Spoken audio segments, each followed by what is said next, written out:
बातमी पुण्यातून महात्मा गांधींच्या पुतळ्याची विटंबना करण्याचा प्रयत्न करण्यात आलाय। पोलिसांनी सूरज शुक्ला या माथेफिरूला अटक केली।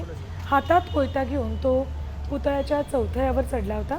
सूरज शुक्ला मूळचा वाराणसीचा आहे। 1.5 महिन्यापासून तो पुण्यातल्या विश्रांतवाडी भागात राहतोय। तो कोणत्याही राजकीय पक्षाशी किंवा संघटनेशी संबंधित नाहीये। त्याने एक कृत्य का केलं याची आता पोलीस चौकशी करतात। या घटनेनंतर काँग्रेस आक्रमक झाली। काँग्रेसच्या कार्यकर्त्यांनी महात्मा गांधींच्या पुतळ्याला दुग्धाभिषेक घातलाय आणि त्यांनी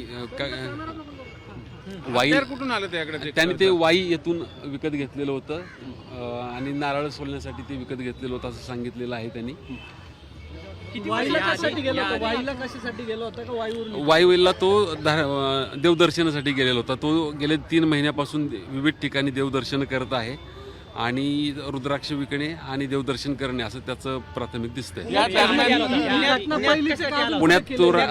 पुण्यात तो राहायला आहे। त्याची पत्नी IT मध्ये कामाला होती। ती गेल्या 4-5 दिवसापासून ती गावी गेलेली आहे।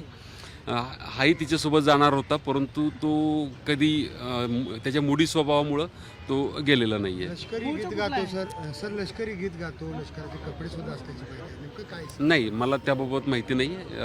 पुढील तपासात अन्य गोष्टी मूळचा वाराणसी नाही। अद्यापर्यंत त्याच्यावरती प्रिव्हियस गुन्हे दिसत नाहीयेत। तो मूळचा वाराणसीचा आहे। या दरम्यान तो कुठल्या संस्थेला भेट दिली, कुठल्या शिबिराला भेट दिली, कुठे ब्रेन वॉशिंग झालं त्याचा नाही? त्याचा मोबाईल ताब्यात आहे। अधिक तपास करू। घेतलेलं होतं ड्रिंक किंवा काय ड्रग्स? नाही असं नशेत असल्याचं दिसत नाही। नशेत असलं दिसत नाही। तो मनोरुग्ण वगैरे असं म्हणतात, खरंच मनोरुग्ण आहे? नाही, मनोरुग्ण आहे का नाही आता आपण ठरवू शकणार नाही, पण त्याच्या बोलण्यात विसंगती येते हे मात्र नक्की। म्हणजे ठरवून केलं त्यांनी? ते तपासात निश्चित होईल काय केलं। त्याला हिंदी घ्यायचे त्यांनी या हिंदीवाले आता isakal.com आहे देशातील नंबर 1 ची मराठी न्यूज वेबसाईट। प्रत्येक अपडेटसाठी isakal.com ला नक्की भेट द्या।